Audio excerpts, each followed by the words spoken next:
Welcome to day 29, Conditional Sentences Part 2. We only have one day left. Are you excited? I don't know about you, but I'm sure excited to see all your progress in this 30-day challenge. Let's continue where we left off on the topic of conditional sentences. Now, don't forget to download the cheat sheet for this lesson by visiting the link in the video description. And as always, be a supporter member and do the exercises for this lesson. The link for the exercises and more information about supporter membership is in the video description below. Don't forget to share your example sentences with me. Okay, let's start. Another way to express an unreal conditional is doing it in the past perfect tense. Turkish doesn't necessarily have the perfect tense, let alone the past perfect tense, but it is still possible to make a sentence that talks about an unreal hypothetical past conditional.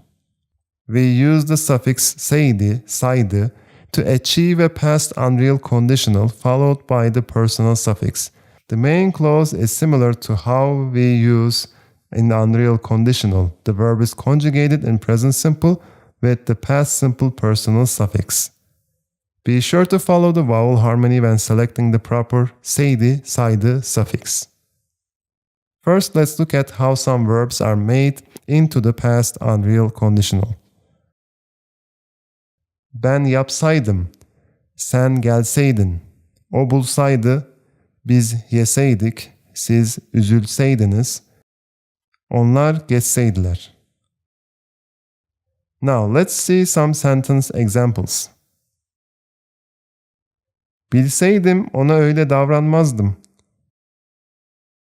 O işe girseydim şu an müdür olabilirdim. Param olsaydı o elbiseyi alırdım.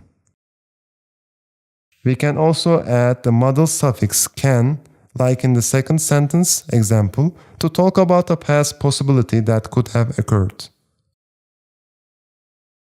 Negative past unreal conditionals can be made by adding the me, ma negative suffix before the seydi, saydı suffix.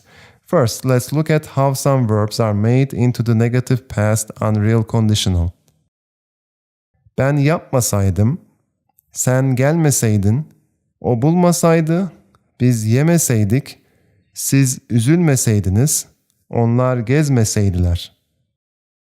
Now let's see some sentence examples. Geçen hafta Ahmet'i görmeseydim, Ankara'ya döndüğünü bilmezdim. O kadar çikolata yemeseydin, karnın ağrımazdı. Cüzdanını düşürmeseydin, hırsızlar tüm paranı harcamazdı.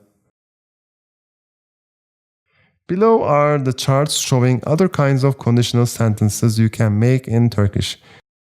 For real past conditionals, we add the dy, di, duy, dü suffix after the verb root following the conditional suffix sa, se. Ben yaptıysam, sen geldiysen, o bulduysa, biz yediysek, siz üzüldüyseniz, onlar gezdiyseler.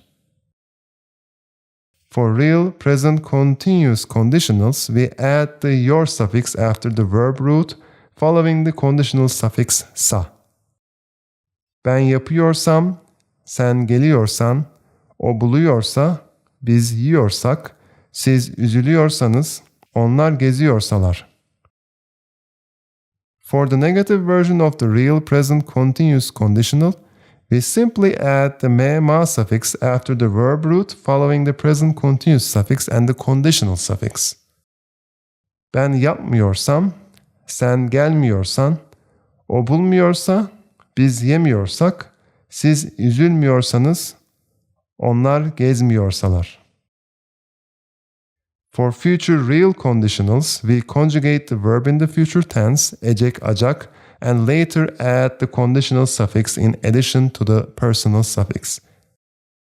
Ben yapacaksam, sen geleceksen, o bulacaksa, biz yiyeceksek, siz üzülecekseniz, onlar gezecekseler. Negative version of the future real conditional is done by adding the negative suffix me, ma after the verb root before the future suffix. Ben yapmayacaksam, sen gelmeyeceksen, O bulmayacaksa, biz yemeyeceksek, siz üzülmeyecekseniz, onlar gezmeyecekseler.